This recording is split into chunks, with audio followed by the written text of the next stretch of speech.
Listen carefully, because what I'm about to tell you was never meant to leave the county lines where it happened.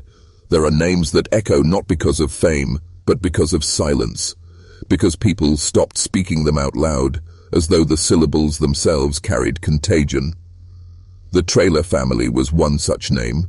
To read it in the parish margins, to hear it in a courthouse hallway, was to feel the pause, that subtle shift in tone, the glance to the floor, the unspoken reminder that this was a bloodline marked by something no prayer, no medicine, no plough could break. The farmhouse sat at the bend of Copper Creek Road, a weather-beaten structure in eastern Kentucky where the land itself seemed tired of being worked. Neighbors called the place haunted ground, not because of ghosts but because of the way life there refused to run straight. Chickens abandoned their roosts without reason. Crops spoiled in patterns too strange for weather to explain. Dogs would not approach the porch after dark. And yet, for all the whispers, the Traylors endured, holding tight to a reputation of stern faith, strict labor, and silence. On paper, they were ordinary. A husband, a wife, 12 children. Their names written in the looping script of a census worker, their pew marked at church every Sunday. They prayed over their meals. They kept their debts just low enough to keep the land. But the ordinary details blurred when you set them side by side with what came next. 4 children, each claimed in succession, by madness so distinct, so undeniable, that their removal from the farmhouse was recorded in state files like a grim inheritance. It began in the fall of 1972, with Caleb, the eldest son, a boy raised on tobacco rows and scripture, who suddenly began hearing voices in the wind. At first he whispered of it only to his brothers, swearing the soil itself was whispering to him. Days later he burned the family barn, muttering about figures forming in the hay. He was taken to Eastern State Hospital in Lexington, his chart labeled auditory phenomena, a phrase clinical enough to hide the horror of what he saw. The family called it a fit, a storm of the mind that would pass, but the county knew otherwise. Caleb was the first entry in a bloodline dossier that had already been written in shadows long before his name was inked, and Caleb was not the last. 2 years later, Samuel fell silent. He stopped speaking in class, then at home, then altogether. Teachers noted the boy's hands folded on his desk, eyes fixed on nothing, until he was carried out by deputies like a wax figure. The hospital's notes read, "Voluntary mutism, selective withdrawal, catatonic presentation." His mother called it a spell. The parish ledger marked him absent, nothing more. In 1977, Joseph erupted in violence. A chair hurled across a classroom, a teacher bloodied, a boy raving that he was being watched. That same year, Rebecca, one of the older daughters, was found waist-deep in the creek, unblinking, soaked through, silent as stone.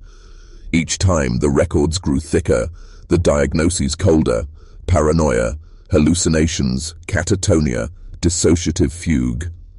By the late 1970s, the Traylor name was no longer just a family surname. It was a case file. It was a subject of study. Somewhere in the bowels of Eastern State, their blood had been labeled, their names reduced to accession numbers in memoranda marked hereditary observation. They were no longer people in the eyes of the institution. They were data. But here is the truth that no archivist, no county clerk, no parish priest would put into words. This was not chance. This was not misfortune. The pattern stretched back decades. Uncles who never returned from asylums, cousins who wandered off into silence, brothers listed in census records as inmate rather than farmer. The madness of the Traylors was not random, and it was not merely illness. It was studied, watched, measured, and it was buried piece by piece behind the walls of institutions built to absorb such names without question. The neighbors had a phrase they used in hushed tones, that bloodline is haunted, but the state had a different phrase, one they never shared beyond locked offices: hereditary cohort, a polite way of saying, we are watching them, we are waiting to see what they reveal. So ask yourself, when a family is treated not as a household but as an experiment, what is really being tested? Their blood, or the silence of the world that surrounds them? Silence can be more violent than words. In the hollow valleys of Kentucky, silence becomes a form of survival, a weapon sharpened by generations. The Traylor family learned this too well. Neighbors did not speak of them aloud, not at the store, not at church, not even in their own kitchens. To mention the Traylors was to invite the possibility that madness itself might overhear, might drift into your own household like a contagion. And yet the silence was not absence. It was thick, it was charged. Every glance, every half-swallowed word, carried more weight than open accusation ever could. To the county, the Traylors were peculiar. That was the polite word. Behind doors, the word shifted into tainted.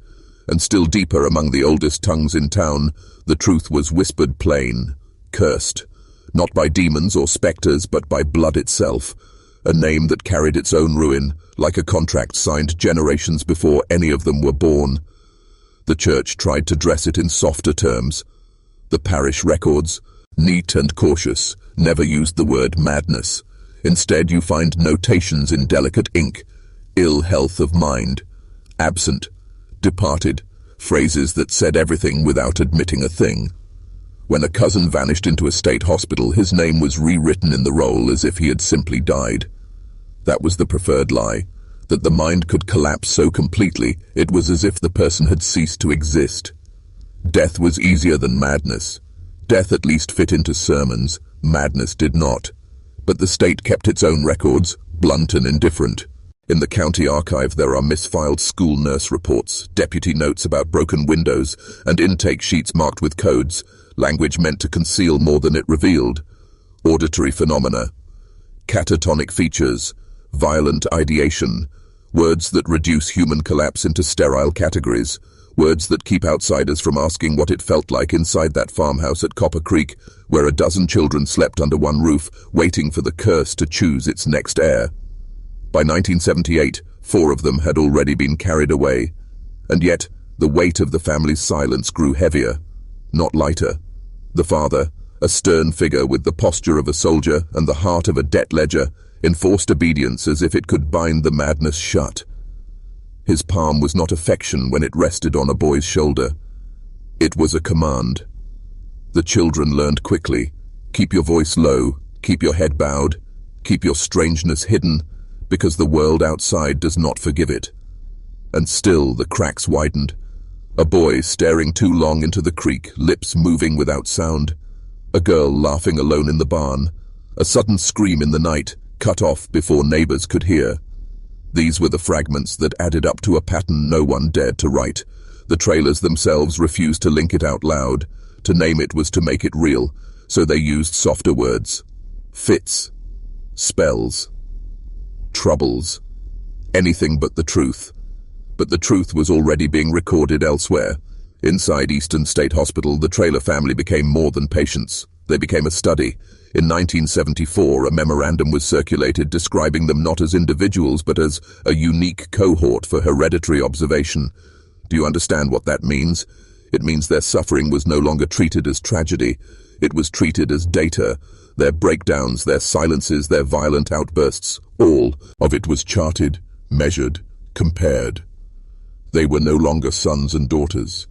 They were specimens. This is the darkest secret hidden in plain sight. Mental illness in that era was not only treated, it was catalogued. Entire bloodlines were tagged and filed as if madness could be mapped like a crop disease.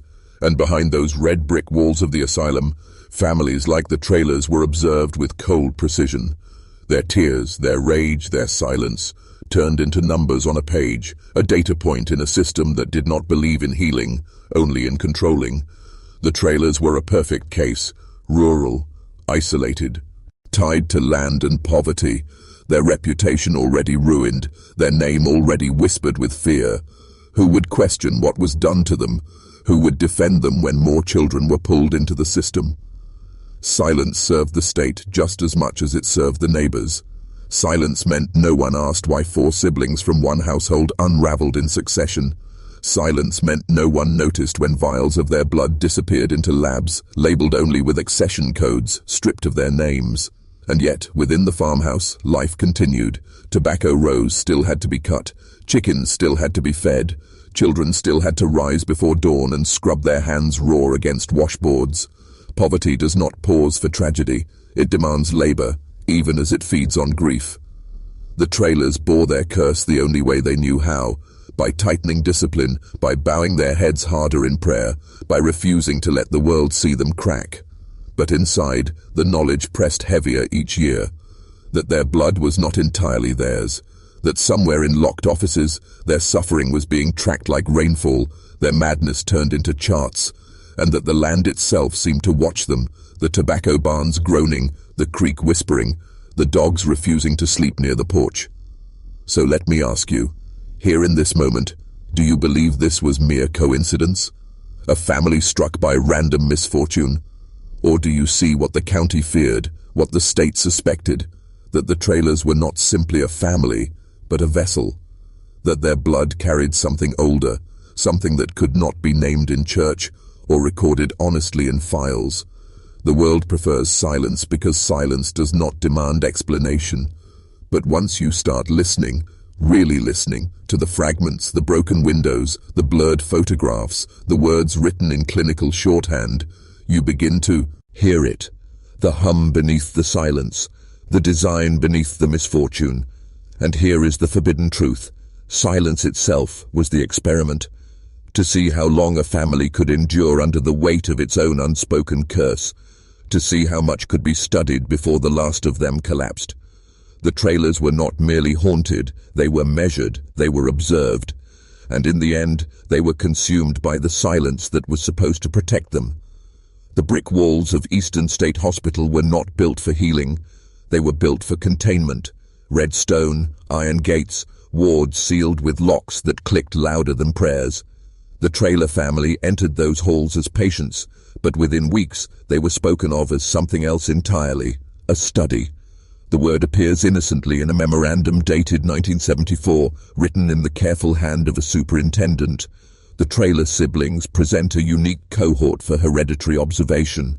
Unique cohort, hereditary.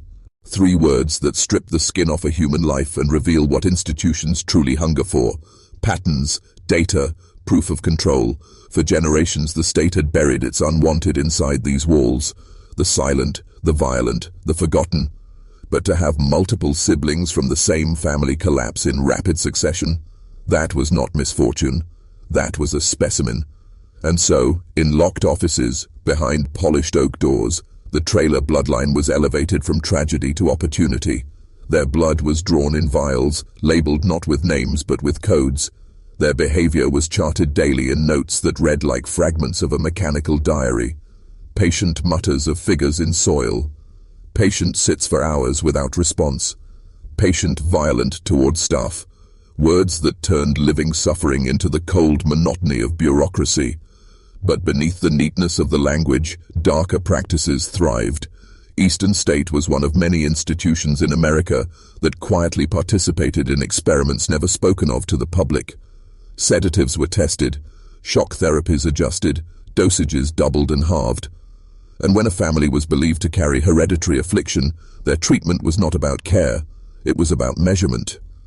How does madness unfold in brothers, in sisters, in sons and daughters who share the same blood? How does it accelerate when one sibling has already been institutionalized? What emerges when their silence is forced by drugs, their rage dulled by restraints? The Traylors, unknowingly, became answers to these questions. Their records reveal not simply treatment, but observation protocols. A ward attendant instructed to note not only symptoms, but time intervals. How long did Samuel sit without moving? How many hours did Rebecca stand in water before collapsing? What phrases did Caleb repeat before fire followed? These were not the notes of healers. They were the notes of scientists disguised as caretakers. Outside the asylum, the community whispered of curses and haunted ground. Inside, officials whispered of genetics, of inherited illness, of useful material for ongoing study. And while the neighbors prayed for deliverance, and the parish scribbled euphemisms in margins, doctors pressed needles into Traylor veins, capturing blood they believed carried answers. Answers to what, though? Madness? Or something far more elusive? You see, in the 1970s, psychiatry was caught between 2 shadows, the old superstitions of curses and the cold ambitions of eugenics. Families like the Traylors were where those shadows overlapped. On one hand, their neighbors feared their blood.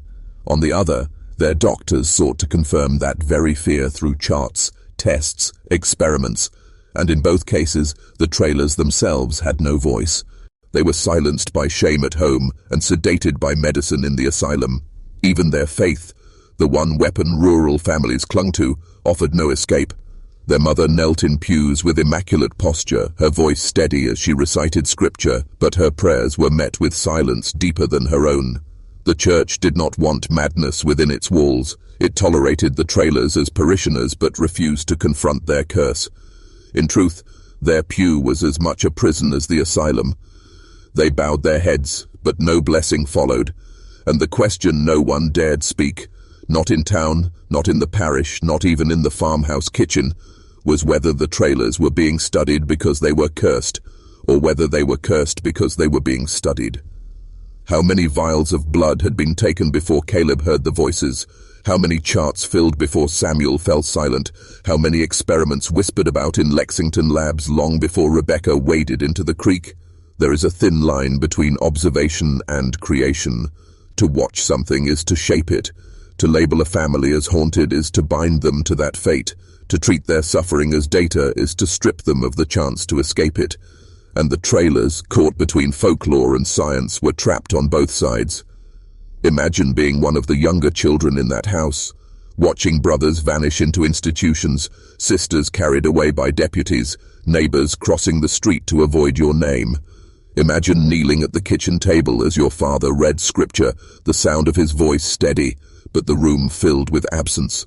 Imagine the silence pressing in, heavier with each year, the knowledge that the curse had not yet chosen its next heir, and that it might be you. This is not just a story of madness. This is a story of control. Control through silence, control through shame, control through science disguised as care. And every page of the Traylor file whispers the same unspoken truth. Institutions are not built to heal the cursed. They are built to use them. So when you hear the phrase, forgotten bloodline of madness, do not think of ghosts. Do not think of superstition. Think of a locked cabinet in a Lexington office, filled with files stamped confidential, filled with vials of blood taken from boys and girls who thought they were just sick, filled with notes written in the cold hand of men who saw them not as children, but as carriers. Carriers of what?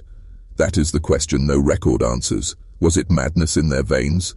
Or was it the hunger of institutions to find patterns, to confirm suspicions, to make their theories flesh? The Traylors did not choose to become a study. They did not choose to carry madness. But once the silence had settled around them, once their names had been marked in both parish rolls and hospital files, their fate was sealed. Not by curses, not by God, but by the human machinery of control that thrives on bloodlines too broken to defend themselves. And here's what you must understand. Once a family is seen as data, they are no longer free. They are property of the file. And the Traylor file, thick, coded, half buried in archives, is still there, whispering of what was done and why. Long before the Traylors were reduced to files and blood vials, the land they lived on carried its own dark ledger. Appalachia has always been a place where stories cling to soil, where hills hold secrets longer than churches or courthouses, and where families inherit curses along with farmland. To understand the Traylor bloodline, you must first understand Copper Creek, the bend of earth their farmhouse sat upon, a place locals swore was never meant for planting, never meant for prayer, but only for burial. The first whispers trace back to the mid-1800s, when settlers began cutting into the ridges. Men swinging axes, women clearing brush, children hauling stones out of the creek bed. According to county records, a small burial plot was discovered there. Unmarked, its graves shallow, its bones arranged not in neat Christian order, but in ways the settlers called unnatural. The stones were removed, the bones reburied elsewhere, and the ground was claimed for farming. But in every retelling, something was left behind. Some said it was an old Shawnee graveyard. Others insisted it was a cholera pit from the 1830s, hastily filled when the disease swept through. Still others whispered that it wasn't a burial ground at all, but a place where something was bound, a site not of death, but of containment. The Traylors, of course, did not start the curse. They merely built their lives atop it. Their farmhouse rose from timber dragged from the very woods where the burial stones had once rested. Their well was dug near the creek where bones had been washed downstream. Every nail driven into the beams of their home echoed with a kind of borrowed permission, as though the land itself had never been asked if it wanted them. And from the beginning the soil refused them. Crops blackened mid-season without reason. Livestock were born twisted, calves with tongues too swollen to suckle, foals that staggered before standing. The children grew tall but pale, their skin taking on a strange translucence, veins visible like blue rivers beneath. Neighbors began to mutter. Families who once shared harvests stopped coming by. The churchwomen exchanged looks when the Traylors entered pews. It wasn't what they said aloud that condemned them. It was the silence that followed their name. You see, in Appalachia, silence is the oldest curse of all. To stop speaking a family's name is to erase them while they still live. And by the time Caleb burned the barn in 1972, the Traylors had already been half erased by generations of whispered avoidance. The asylum only finished what the county had begun. But here is where the folklore bends into something more unsettling. Every misfortune that befell the Traylors had an older echo in the county's oral history. In the 1890s, there was a boy named Elijah Stokes who claimed to hear voices from the creek before vanishing into it. In 1911, a woman named Miriam Bell was found standing waist-deep in the same waters, unblinking, silent as stone. In 1934, a barn fire consumed 3 siblings whose father swore they had been speaking in tongues the night before. None of these people were Traylors, and yet, when their stories are laid side by side, they mirror the afflictions that would later plague the Traylor children almost exactly. So ask yourself, did the Traylors inherit madness from their blood, or did they inherit it from the land itself? Was their curse carried in veins or in acres?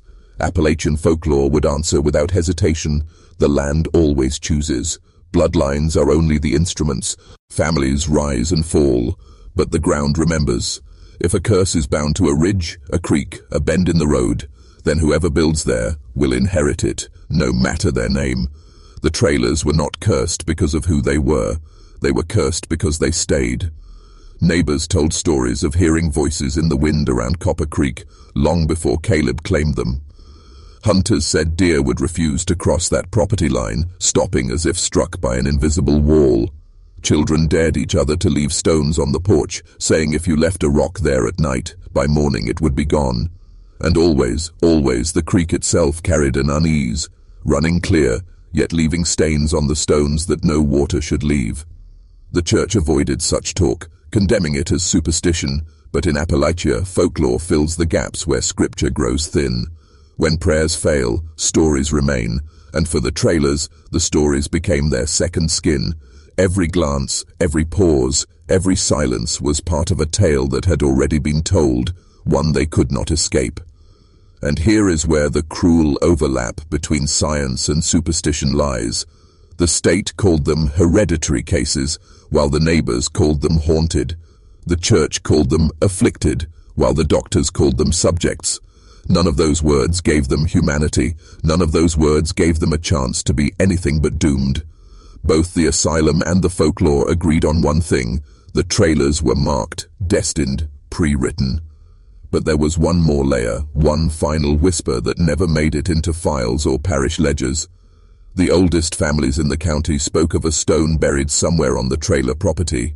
A flat, dark slab etched with lines that no one could read. Some said it was a boundary marker. Others claimed it was a sealing stone placed generations before to hold something down. If such a stone ever existed, it has never been found.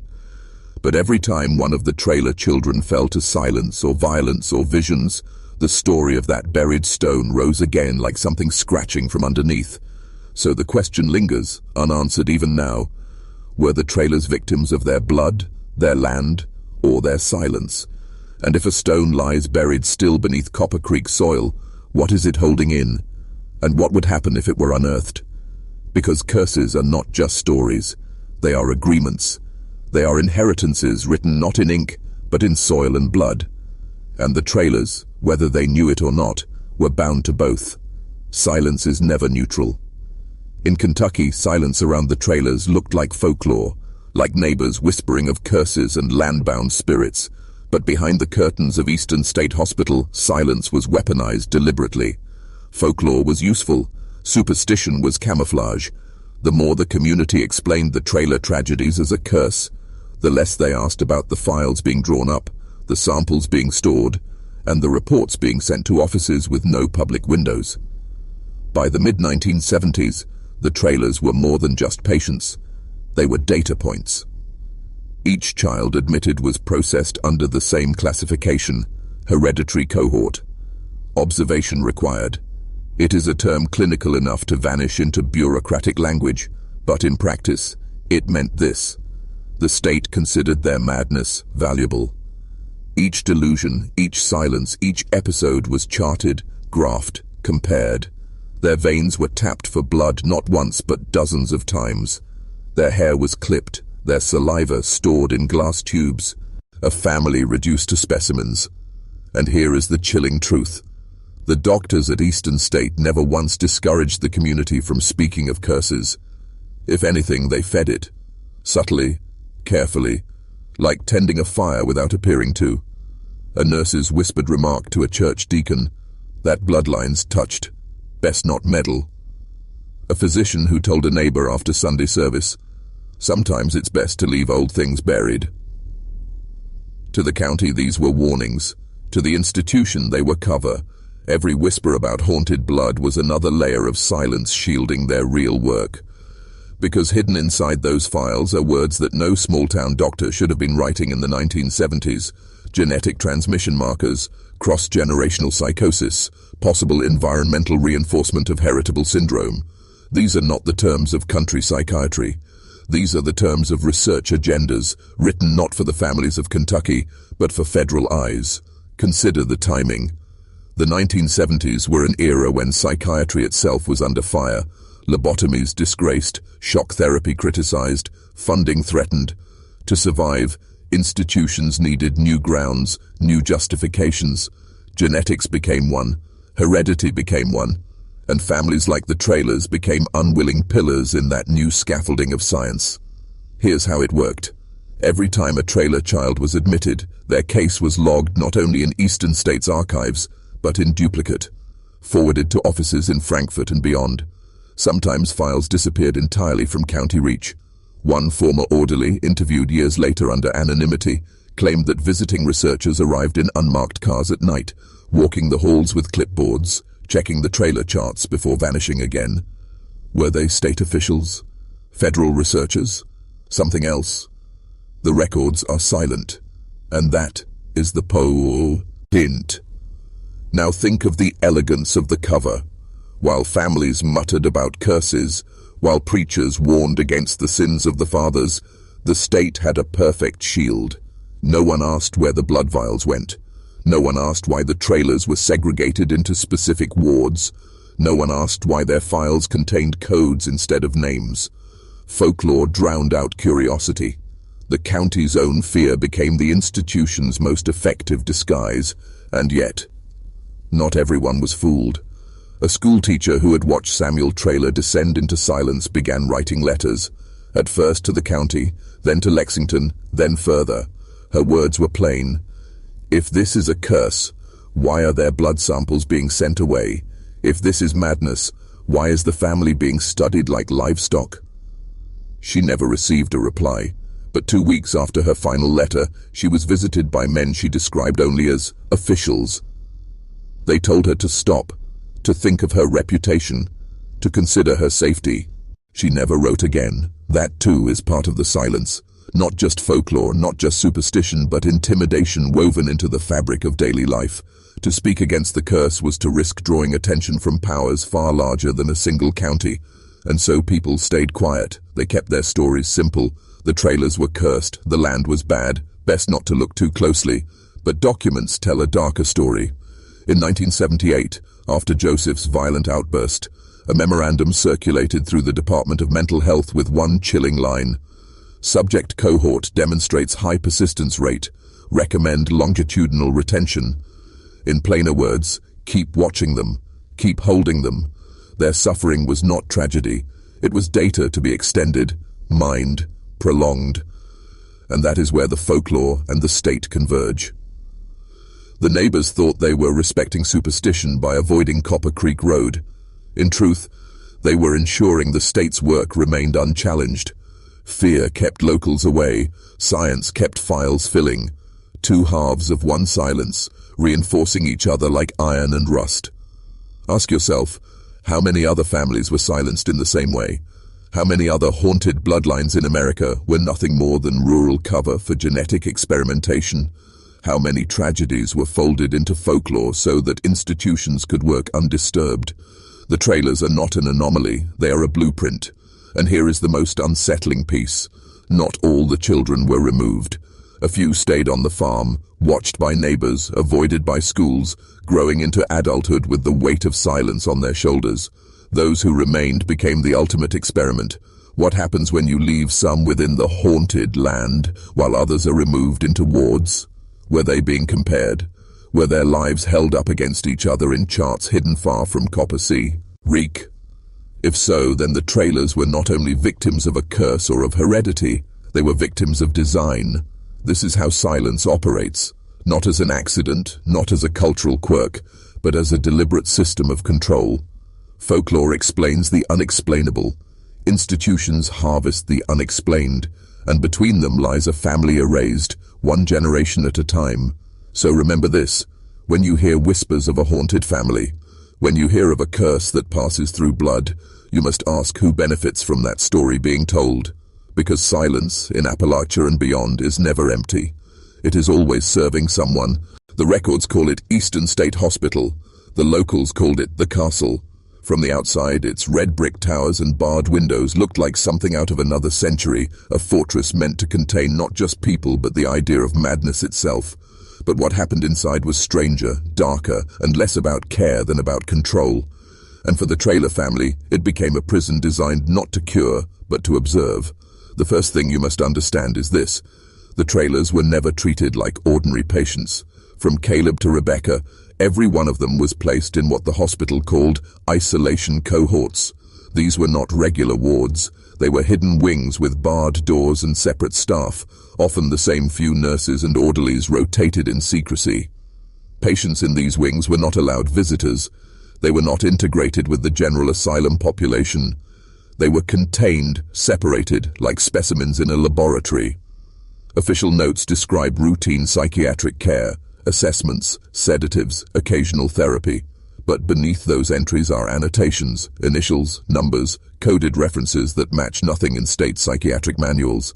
One note under Caleb's file reads, Stage 2 onset consistent with familial markers. Continue observation. Blood work bi-weekly.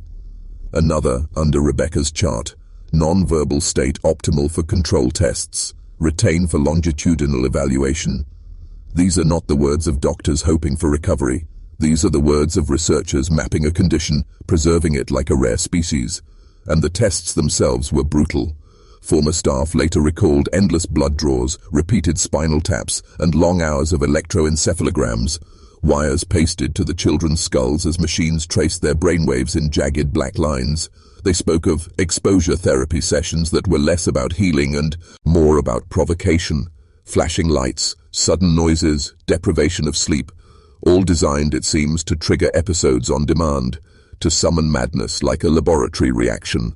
But even more disturbing was the silence surrounding these procedures. Nurses were instructed never to write specifics in charts. Orderlies were warned not to describe what they saw, only to note, episode occurred or subject calmed. The real records were kept elsewhere, in offices locked from within, accessible only to men in white coats who arrived in the dead of night. These men were never listed on staff rosters. They signed no time cards, but they left behind traces, memos stamped with federal seals, requisition forms for equipment not used in standard psychiatric care.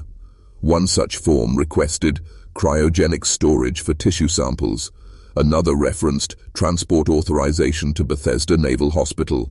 Bethesda, the same city housing some of the government's deepest medical research labs. You see, by the late 1970s, psychiatry was colliding with genetics, and in those hidden halls, the Traylors became the perfect storm. A family with multiple siblings, each demonstrating hereditary illness, each pliable enough, or silenced enough, to be studied without interference. They were no longer just children from a Kentucky farmhouse. They were a data set, a lineage to be mapped cell by cell. And here is the piece that chills even seasoned researchers today. Some files describe not just observation but intervention, notes about experimental medications not yet on the market, descriptions of compounds designed to suppress delusional onset. In Caleb's file, a note dated February 1974. Subject given compound 17A. Response: severe agitation, tremors, hallucination, intensity doubled. Recommendation: adjust dosage, continue trial. In Joseph's file, compound 19B administered. Result: 36-hour catatonic state, recovery incomplete, trial discontinued. These are not treatments, these are experiments. The children were not patients, they were test subjects. And the worst part, none of this was recorded in the hospital's public annual reports. None of it was shared with county officials. The family, the neighbors, even the parish were told only that the children were receiving care. But the truth is they were being dismantled piece by piece, turned into conduits for a science that thrived in silence. And then there were the rumors of the basement. Every asylum has them. The locked wards no one admits exist. At Eastern State, the basement was said to hold rooms with drains in the floor, restraints bolted to walls, strange machines humming in the dark. Most dismissed it as Gothic legend. But one orderly, interviewed anonymously decades later, swore he escorted a Traylor child there. He described the sound of liquid dripping, the smell of antiseptic, the echo of metal instruments. He said the child did not come back to the ward for 3 days. When she did, she was silent, her arms marked with puncture wounds, her eyes vacant as glass. And here's what no one can explain. Why the Traylors, and only the Traylors? Kentucky held dozens of families touched by mental illness.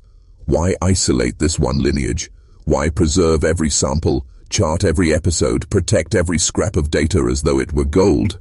Unless, and this is the theory whispered by archivists who've studied the fragments, unless the Traylors carried something unique, a genetic marker, a pattern in their blood, something the state or the nation or even beyond believed worth harvesting.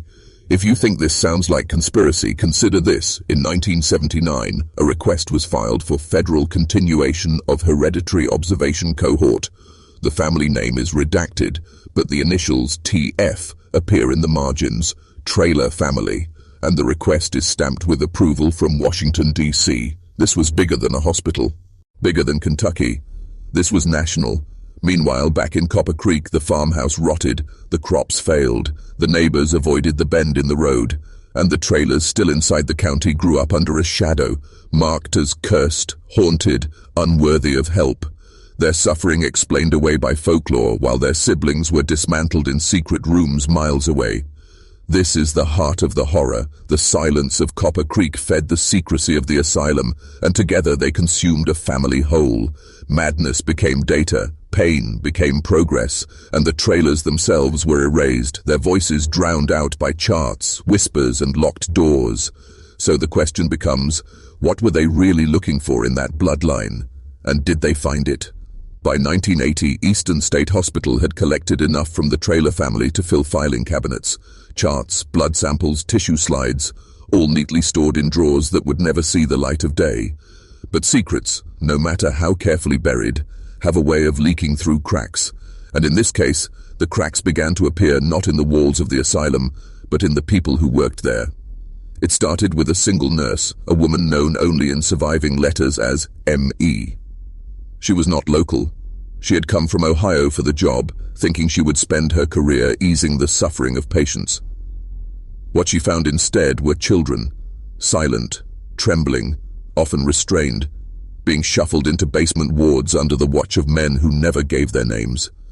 She described the sound of crying behind closed doors, of machines humming all night, of physicians who spoke not of healing, but of progression and outcomes. In a letter smuggled to her sister, she wrote, "These children are not patients. They are being treated like numbers in a sequence. One of them, a girl named Rebecca, has eyes that no longer focus on anything. I have seen her strapped down, her blood drawn until she fainted, her hair shaved for electrodes. They call her optimal. I call it cruelty. The letter never reached her sister. Hospital officials intercepted it, and Monsieur E was dismissed within a week. Her personnel file was marked unsuitable for continued employment. She disappeared from public record after that. No obituary, no forwarding address, just gone. But rumors of her story spread among other staff. Whispers circulated in break rooms, late-night shifts, back corners of the cafeteria. Some dismissed it, afraid to believe. Others swore it was true, that the Traylors were not being treated at all, but harvested. A few brave enough to speak outside the hospital walls told family members, who told neighbors, who told the parish. And soon, the whispers reached Copper Creek. The neighbors were already wary of the Traylor name. But these stories gave their silence a sharper edge. They said the children had been taken because they carried tainted blood, that the government wanted it, that they would never return. And in a way they were right, because not all the Traylor children survived their stay. Caleb's hospital records end abruptly in 1975 with the words, "transferred to federal facility." No location is listed, no follow-up chart exists. Joseph's records stop in 1978 after a failed trial of an unnamed drug left him in what one doctor called a persistent, unresponsive state. His body was supposedly sent back to the family for burial, but no grave exists, no marker bears his name. And then there was Rebecca. She remained in Eastern State until at least 1981. The last note in her file is chilling in its brevity. Subject withdrawn for continuation at Bethesda. After that, silence. A blank page. She vanished into the same void that had claimed Caleb. By the early 1980s, the Traylor farmhouse stood nearly empty. Only the youngest children remained, huddled with their mother, who was said to wander the halls at night whispering to herself. The father, once a stern, unyielding man, had retreated into alcoholism. Neighbors claimed to see him sitting on the porch with a shotgun across his knees, staring at the road as though waiting for black cars that might come to take the rest of his children away. And here is where the story bleeds into conspiracy, because there are those who swear they did see those cars. Dark sedans, arriving after midnight, headlights off, men in plain suits walking up to the farmhouse. No one dared approach. By morning, the cars were gone, and the fam, Eiley, seemed smaller. Whether this is folklore or fact, no one can say, but it fits the pattern too well to dismiss. In 1982, a box of documents surfaced in the hands of a former state employee. It contained photocopies of medical records, requisition forms, and memos stamped with federal seals. The documents referenced hereditary cohort subjects, continuation approved. Several pages listed initials matching the Traylor children. One memo explicitly stated, "This family provides a unique opportunity for multi-generational analysis of psychotic markers, samples to be preserved for long-term study." The box was never supposed to leave the hospital, but once it did, its contents became legend. Activists in Lexington passed copies among themselves, calling it proof of secret government experiments. Journalists sniffed at the story but quickly dropped it. One reporter claimed his editor was pressured by officials to leave it alone. Another later said his notes were stolen during a break-in. The documents themselves eventually vanished. Some say the box was confiscated by the FBI. Others insist it still sits in a private collection, hidden away by someone who knew the truth, but feared the consequences of speaking it aloud. And all the while, the surviving Traylors were left to rot in silence. The mother died in 1983, her obituary little more than a line in the county paper. The father followed soon after, found slumped in a chair, his shotgun leaning against the wall. The remaining children drifted into obscurity.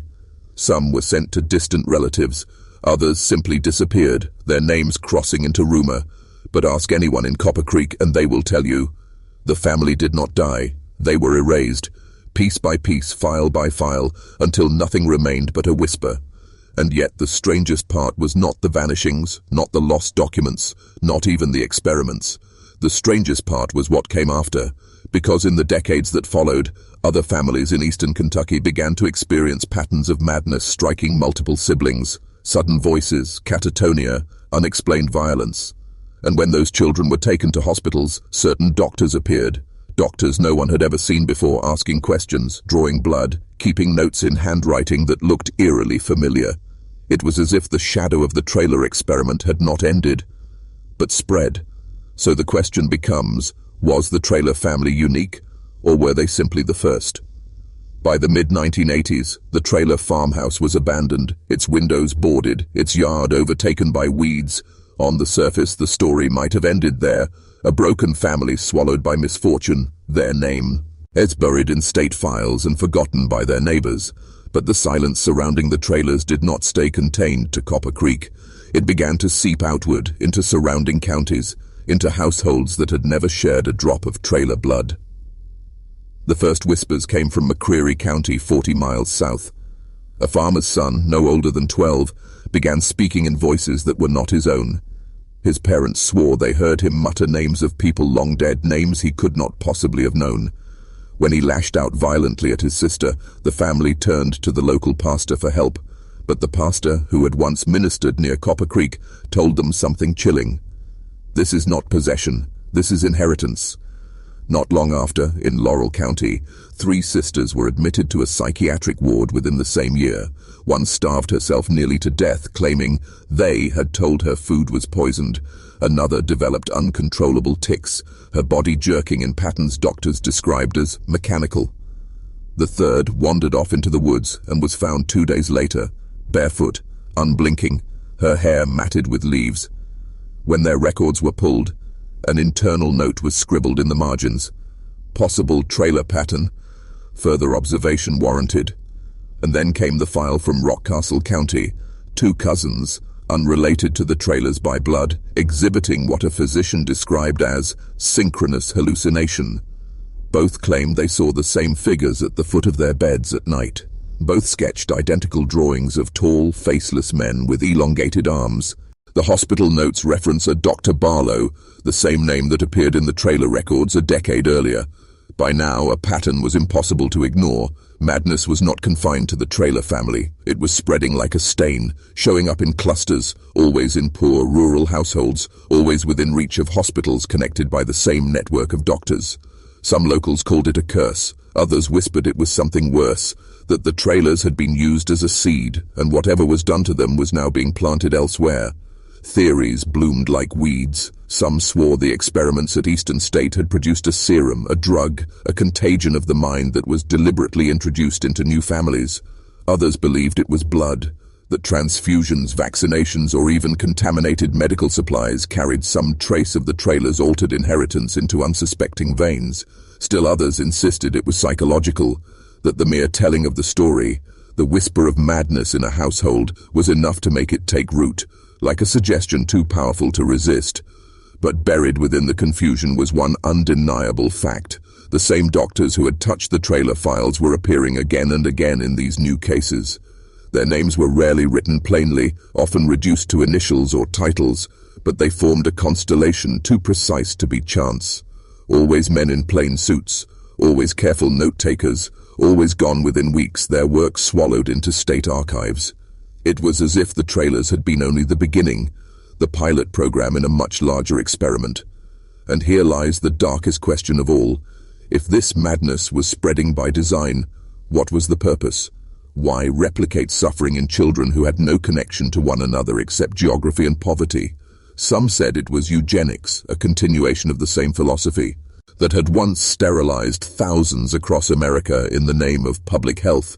To study madness was to justify eliminating it, but others believed the opposite, that madness was not being destroyed, but refined, cultivated, harvested, as if someone, somewhere, wanted to see just how far it could be pushed, how many families could be broken before a larger truth emerged. By the end of the 1980s, the phrase Traylor curse was whispered not just in Copper Creek, but across eastern Kentucky. Preachers warned their congregations against marrying into certain families. Children were told never to repeat the name out loud, as if speaking it might summon the fate. And yet, for all the fear, the state records only grew thicker. Page after page, initials matched, symptoms repeated, files marked with the same cold language of hereditary cohort subjects. And then came the most chilling twist of all.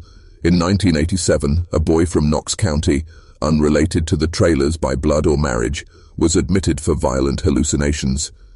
His file included a blood test. The lab notes concluded with a single line, genetic marker consistent with Traylor cohort. But how could that be? Unless the marker had been introduced, carried, spread, not by chance, but by deliberate design. By now, one thing was clear: the curse was no longer confined to one family. It had become a program, and the Traylors, they were no longer just a family erased from history, they were the blueprint. By 1989, the phrase Traylor curse was more than a whisper in eastern Kentucky. It was a shadow stretching from farmhouse porches to courthouse benches, from the pulpits of small white steepled churches to the classrooms of rural schools. Everyone had heard something, but no one wanted to be the first to say it too loud. And for good reason, because those who did speak tended not to last long. Take, for example, Reverend Elias Porter. He was a fire-breathing preacher in Knox County, the kind of man who could make an entire congregation weep with a single sermon. When the boy with the Traylor genetic marker was admitted to the state hospital, Porter began connecting dots in his sermons. He spoke openly of bloodline curses, of science meddling with the work of God. He thundered that what had happened to the Traylors was no accident. It was the devil hiding in a white coat. But within weeks, Porter's tone changed. He stopped preaching about the subject. His fire dulled. His wife later confided that men had come to their home one night, dressed not in uniforms but in dark suits. They asked questions, not of faith but of files. Porter withdrew from public life soon after. By 1990, he left the pulpit altogether, moving his family out of state. His final sermon ended with a single cryptic line: "There are things you cannot fight without losing your soul." Journalists fared no better. In 1991, a young reporter named Cynthia Bales began investigating the Traylor curse for the Lexington Herald. She traveled to Copper Creek, interviewed surviving relatives, and even claimed to have obtained photocopies of the missing hospital memos.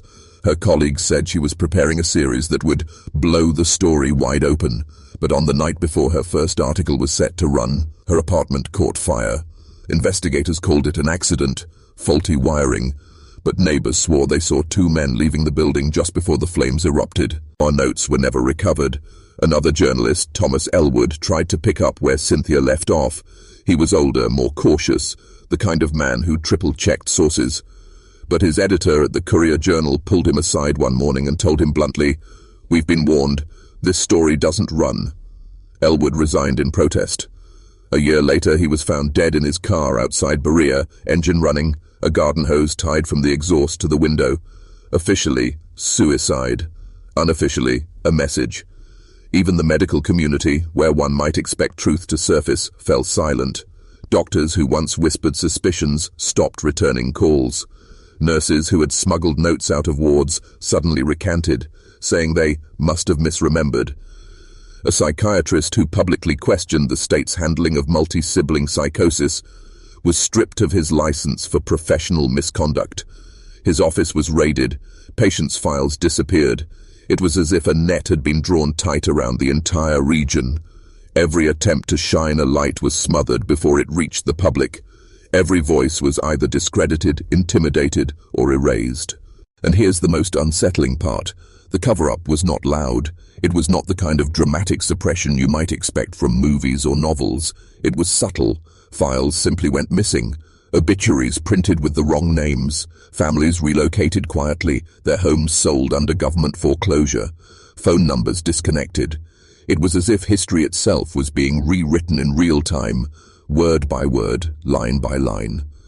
In one particularly chilling case, a teacher in Laurel County assigned her students a genealogy project. 3 siblings in her class traced their ancestry back to Copper Creek, directly to the Traylor line. Within weeks, the siblings were gone. Their parents told neighbors they had moved for work.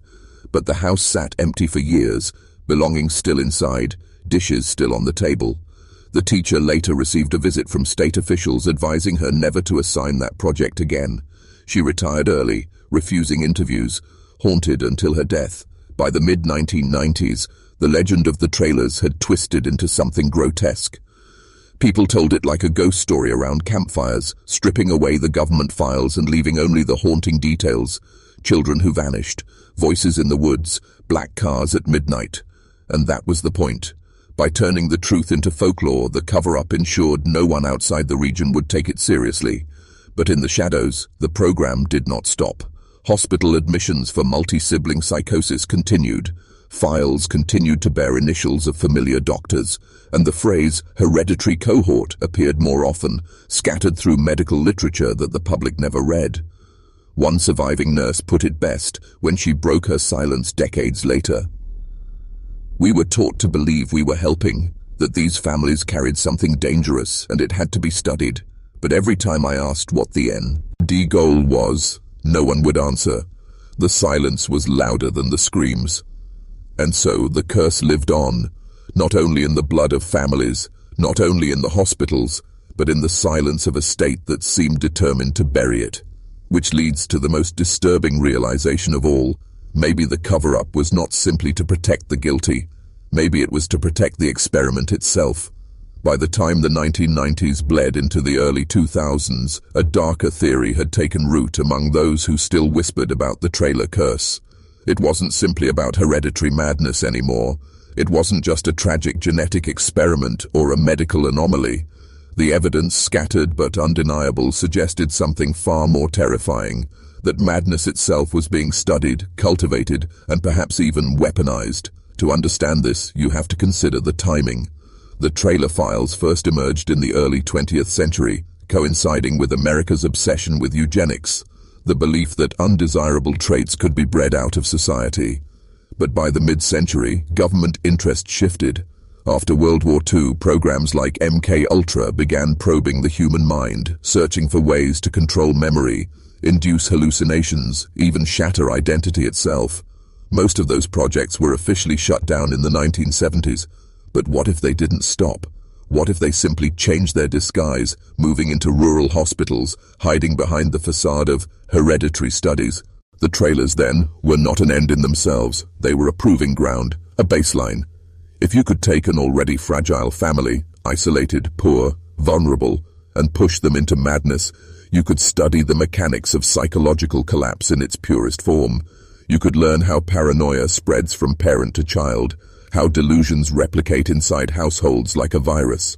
And once you understood the mechanics, you could recreate it anywhere. Consider the evidence, the synchronous hallucinations in Rockcastle County cousins, both seeing identical faceless figures. The children who vanished only after their genealogy tied them to Copper Creek. The blood tests showing a Traylor marker in families with no blood relation. These weren't random tragedies, they were data points, repetition, patterns so precise they looked less like accidents and more like deliberate trials. But why weaponize madness? Because madness is contagious. You don't need bullets or bombs to dismantle a community if you can infect its trust, its sense of reality. Imagine planting just one seed of paranoia in a small town, a rumor of sickness, a shadow of genetic doom. Families turn against each other, neighbors whisper in suspicion, faith crumbles, order dissolves, and no one needs to fire a shot. Some researchers have suggested that what was tested in Kentucky was an early form of psychological contagion modeling, a way of proving that fear, once seeded, could behave like a pathogen. Others go further, suggesting that chemical or biological agents may have been introduced through vaccines, through food aid, through medical visits, designed to trigger or mimic inherited disorders. If true, then the Traylors weren't cursed, they were exposed. There's another angle, more chilling still. Madness isolates. It discredits. If you wanted to test a program so outrageous it could never be admitted publicly, what better way to bury it than in the bodies of people already labeled as insane? Their testimonies wouldn't be believed. Their families would be dismissed as cursed. Their files would be sealed under the banner of mental illness, forever beyond the reach of scrutiny. Madness wasn't just the experiment. It was the camouflage. And then there's the military connection. A declassified memo from the late 1980s mentions psychological force multipliers, techniques capable of destabilizing populations without traditional warfare. Most of the language is vague, but a single line stands out. Hereditary cohorts demonstrate highest resilience metrics. In plain English, that means families bred or manipulated into madness lasted longer under stress, making them perfect long-term study subjects. This paints a horrifying possibility. The Traylors weren't unlucky victims of bad blood. They were one of the first attempts at creating a weapon that could spread without detection.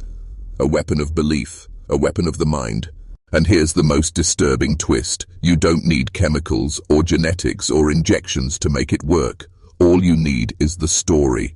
Tell a family they are cursed, whisper it into their ears for a generation, and watch as the fear itself corrodes them. The Traylors may have been primed biologically, but the real contagion was psychological. Fear became the delivery system. Think about it. Why were journalists silenced? Why were preachers intimidated?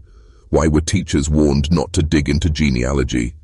Because the curse doesn't survive in silence. It only survives when it spreads. And those who controlled it wanted to ensure that spread happened on their terms, in their chosen directions, with just enough evidence to terrify, but never enough to prove. So perhaps the true weapon wasn't madness itself, but the belief in madness. A belief so strong it fractured families, emptied homes, and turned entire counties into hushed conspiracies. And if belief can be weaponized, then what happened to the Traylors may not have been an isolated experiment at all. It may have been a template, one that could be replicated anywhere in the world, under any name, in any population. The curse, then, is not about one family. It's about what happens when human fear is turned into a tool, sharpened, and wielded against the very people who carry it. And once you see it that way, you have to ask yourself how many other curses, plagues, or family afflictions were never supernatural at all. How many were experiments, waiting for us to mistake them for fate? The Traylor curse should have died with the last generation. At least that's what officials hoped when the remaining family members disappeared into foster systems, asylums, or the quiet obscurity of name changes. Yet here we are, decades later, and the curse refuses to fade. It clings like mold beneath paint, surfacing in new forms, in new families, in new research that seems eerily familiar. In 2013, a team of behavioral geneticists at a Midwestern university published a paper on hereditary psychotic clustering. On the surface, it was just another clinical study, blood samples, family trees, statistical models. But buried in the appendix was a curious reference to a K-series cohort, noted for its unusually high incidence of sibling synchronous psychosis. No locations were given, no names provided. Yet the genetic markers described matched almost perfectly with the scraps of Traylor files that leaked decades earlier. It was as if the curse had been scrubbed of its name and smuggled into modern science, rebranded as an academic curiosity. Even more disturbing are the case studies emerging from outside Kentucky. Families in rural Ohio, West Virginia, even as far as Oregon began reporting eerily similar symptoms in the early 2000s. Siblings sharing identical hallucinations, cousins developing synchronized delusions, households unraveling with the same haunted choreography. These weren't isolated, unconnected tragedies. They were echoes, faint but undeniable, of the Traylor pattern. Which raises the most terrifying possibility. The curse wasn't confined to Copper Creek. It was portable, replicable, a program that had slipped its Appalachian cradle and begun to seed itself across the country, maybe even the world. The digital age has only amplified the whispers. Online forums dedicated to genealogy occasionally feature panicked posts from people who discover family lines leading back to obscure Kentucky hollers, followed by claims of bad dreams, night terrors, or shared visions in their siblings. Paranormal boards dismiss it as folklore. Conspiracy sites label it proof of MK Ultra 2.0. Meanwhile, mainstream science stays silent, careful never to mention the word Traylor. But silence is not the same as absence. Consider this. In 2018, a pharmaceutical company quietly filed a patent for a compound designed to modulate hereditary psychotic expression. The patent language was dense, full of chemical jargon, but one phrase stood out, particularly effective in multi-sibling cohorts with demonstrated shared delusional manifestations. Who exactly were these cohorts? No one would say. But the description was a mirror held up to the Traylor curse, proof that the condition hadn't just been studied. It was being monetized. Then there's the cultural bleed-through. Horror films, novels, and streaming shows increasingly feature families cursed by inherited madness. The imagery is always the same: siblings unraveling together, generations haunted by an unseen force. Audiences consume it as entertainment, unaware that it may be echoing something that once unfolded quietly and brutally in real life. In this way, the curse is hidden in plain sight, disguised as fiction, so no one thinks to question its truth. But the most chilling resurgence came not from Hollywood or laboratories, but from a genetic testing kit. In 2020, a woman in Tennessee submitted her DNA to a popular ancestry service. Weeks later, she received a vague notification urging her to contact the company directly. When she did, a representative informed her that her DNA showed unusual hereditary markers and that her file would be flagged for further review. Confused, she pressed for answers. What she got instead was a phone call from a government liaison advising her not to pursue the matter further for her own peace of mind. She went public with her story on social media. Within days, her posts vanished. Her account was deleted. Friends claimed she left town abruptly. No one has heard from her since. And so the curse continues, not just in Kentucky, not just in files gathering dust, but in our veins, in our databases, in the silent algorithms of corporations that know more about our bloodlines than we do. If you step back and look at the pattern, you begin to see something even more unsettling. The curse isn't a relic of the past. It's a system, alive, adaptive, evolving. Every new generation of technology, every new leap in genetics or psychiatry offers a fresh opportunity for it to slip forward, unseen, like a parasite hiding in the bloodstream of science itself. We think we're mapping DNA for health. We think we're tracing family trees for fun. But perhaps, just perhaps, those who once marked the trailers are still watching, still collecting, still expanding their cohorts in silence, waiting for the moment when madness will no longer need to be studied, because it will already be perfected. And if that's true, then the curse isn't just history, it's prophecy. Listen closely, because this is the part they never want you to hear. The Traylor curse is not just a fragment of Appalachian folklore, not just a bizarre medical anomaly tucked away in dusty archives. It is a mirror, one that reflects back the darkest truth about human history, that the greatest horrors are not accidents of blood, but choices made by men. When you trace the curse across time, a pattern emerges, sharp and undeniable. In the early 1900s, it was whispered as superstition, a family doomed by bad blood. By mid-century, it became a laboratory subject, dissected and catalogued. In the shadow of the Cold War, it transformed again, reborn as a weapon, madness engineered, seeded, studied. And now, in our digital age, it slithers into the heart of modern science, hidden in patents, in genetic databases, in the quiet notes of pharmaceutical research. The curse isn't a story of one family anymore. It's a story of control. Control over fear, control over identity, control over the fragile boundary between sanity and collapse. The trailers were only the first draft. The real experiment was never about them. It was about us. Think about the world you live in now. You carry a device in your pocket that tracks your every movement, listens to your every word, feeds you streams of information carefully tailored to shape what you believe. Every thought you think is influenced by algorithms you cannot see. How different is that, really, from a contagion of madness? The only difference is that the hallucination today is digital, collective, invisible.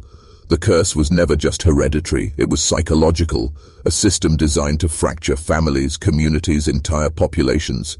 And if you believe for even a moment that those who designed it abandoned their work, you are fooling yourself.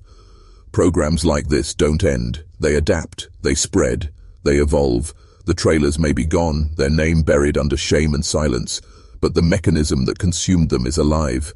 It lives in whispered warnings, in suppressed research, in patents filed under obscure chemical codes. It lives in you every time you doubt your own memory, every time reality feels like it's shifting beneath your feet. That's the contagion. That's the weapon. And here's the final, most terrifying possibility. Maybe you don't need chemicals or genes or injections at all. Maybe all it takes is the story, the belief in the curse. Fear that seeps into your veins, not through blood, but through words, spreading like fire, reshaping your reality until you can no longer tell what is yours and what was planted there. That's why these stories are silenced. That's why families vanish. Because the moment you know about the curse, you are part of it. You've been exposed. So ask yourself this: was the Traylor curse real? Or was it a weapon disguised as folklore? Was it madness in the blood? Or madness whispered into the mind until it became truth? And more importantly, if it was a weapon, do you really believe it ever stopped? The screen fades, the story ends, but the thought lingers, sharp and suffocating. If the curse is contagious, then by hearing this, by knowing this, by letting it crawl into your imagination tonight, you might already be carrying it.